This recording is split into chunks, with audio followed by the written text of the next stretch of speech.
Hello viewers, in this lecture basically we will discuss about the dynamic linking. Dynamic linking, or it is also known as runtime binding, dynamic loading or load on call. Consider dynamic linking, dynamic loading or load on call. It postpones the linking function until execution time. A subroutine is loaded and linked to the rest of the program when it is first called. That means what? Suppose that there is a main program, and in this main program function f1 and f2 are called. When this main function is loaded into the main memory for execution. Now, when f1 is required in this main function, when the f1 is called in this main function, then only f1 is loaded here. When it is first time called. When f2 is first time called in M, or you can say in the main program, then f2 will be loaded.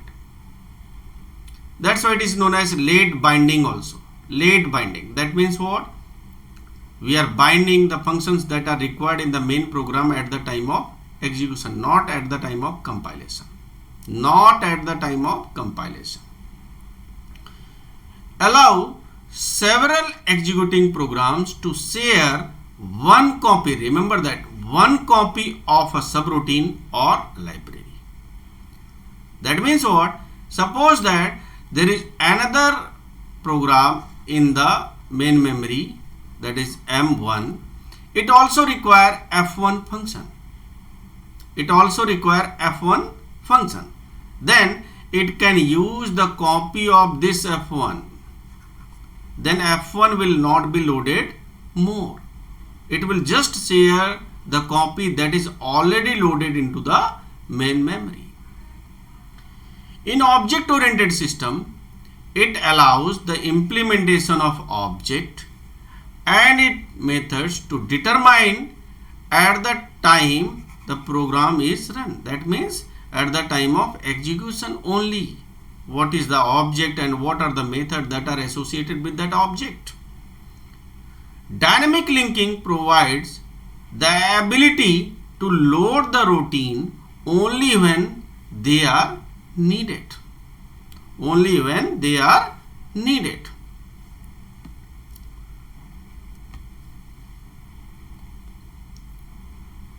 Basically, the dynamic loaded programs must be called via an operating system service request. You can see here in this figure, you can see here how the dynamic linking is performed. Suppose that this is the user program. It needs a program, or you can say library function. The name of that library function is error handler. I am getting some error during the execution of this program. Whenever we are getting any error during the execution of any program, the error handler is called. Now, when we will get an error in this user program, it will just send a message, that is known as load and call. Send a message to the operating system. And there is a dynamic loader that is the part of the operating system. If this error handler is already loaded, there are two conditions. There is one condition, that is what? If error handler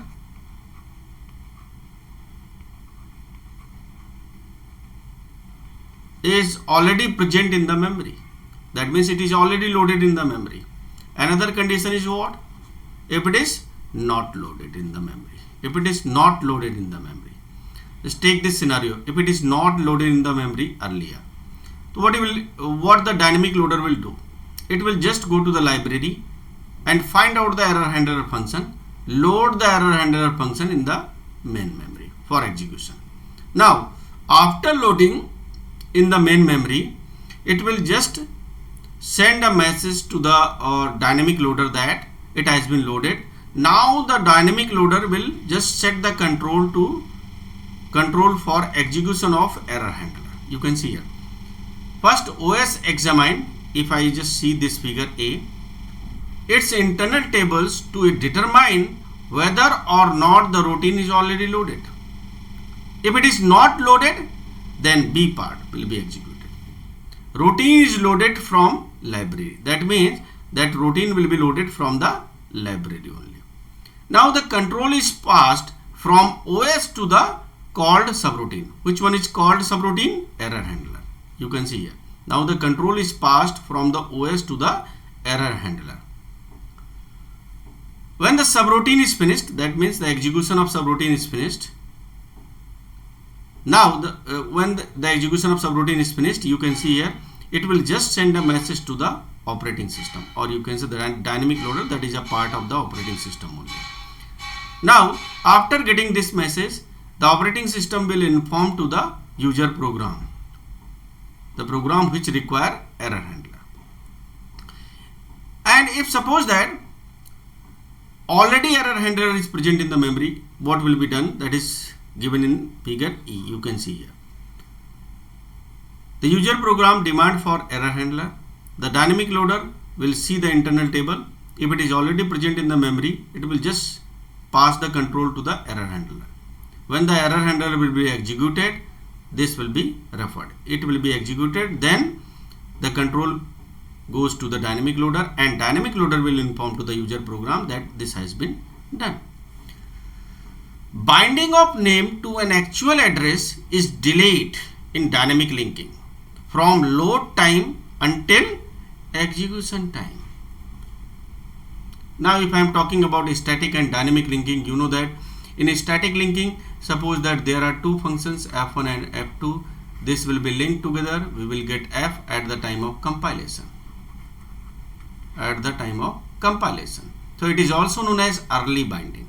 And when we want to execute, we will just load f into the main memory, and this f will be executed, and there is no need of binding at the time of execution because already f1 and f2 has been bind together.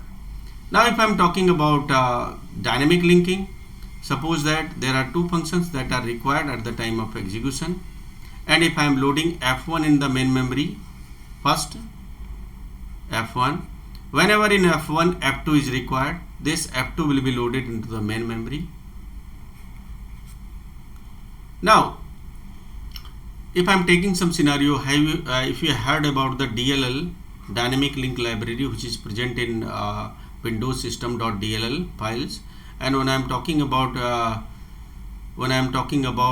Linux, in that case the file name is .so. For dynamic link library, for dynamic linking, these are the files .dll and .so. In this is present in Linux, the extension is .so in Linux and .dll in Windows. If take a scenario, we want to develop a project, and that project is based on banking. That means it solves the problem of banking, and in banking we know that interest rate change generally.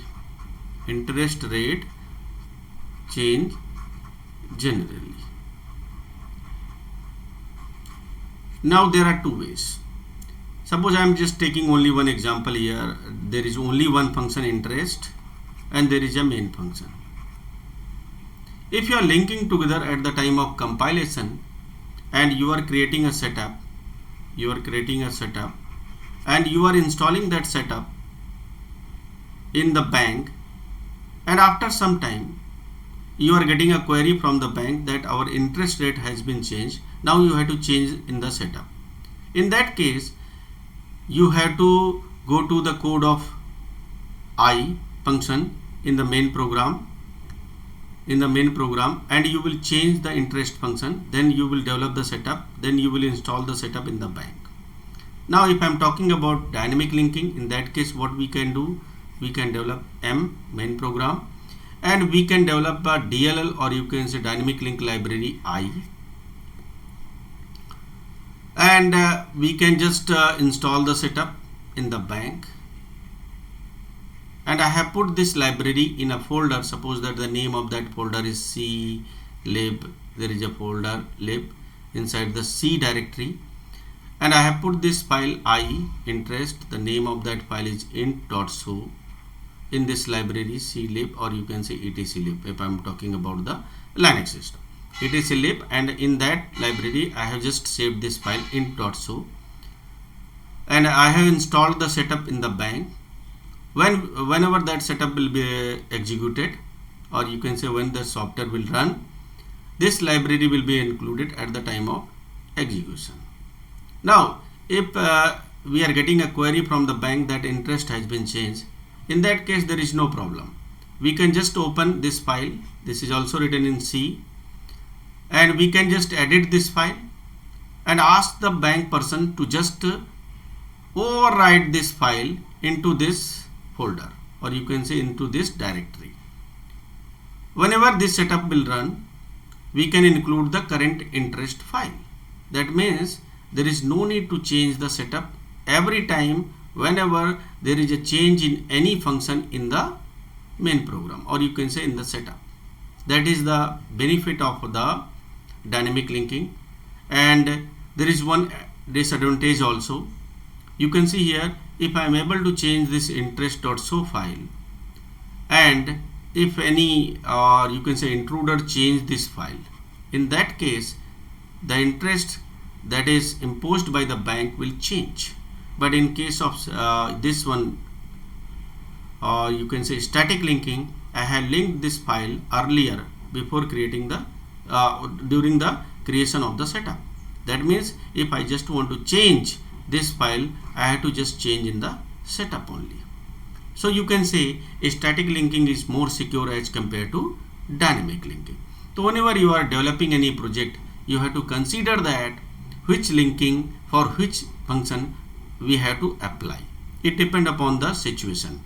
If you are developing any software that is more secure, you have to consider about the security also. In that case, or you can say in other words, there are two functions f1 and f2. If any change in f1 and f2 will be performed by any intruder, that will not affect the working, or you can say that will not affect any financial issue of any organization, then we can link this function at the time of compilation. But if there is a function f2, if this will be changed by any intruder, that will affect the working and financial terms, or you can say financial things of that organization. In that case, I cannot take f2 as a dynamic link library. So we have to just think about the situation when we are developing the project. Either we have to apply that static linking or dynamic linking. Thank you so much.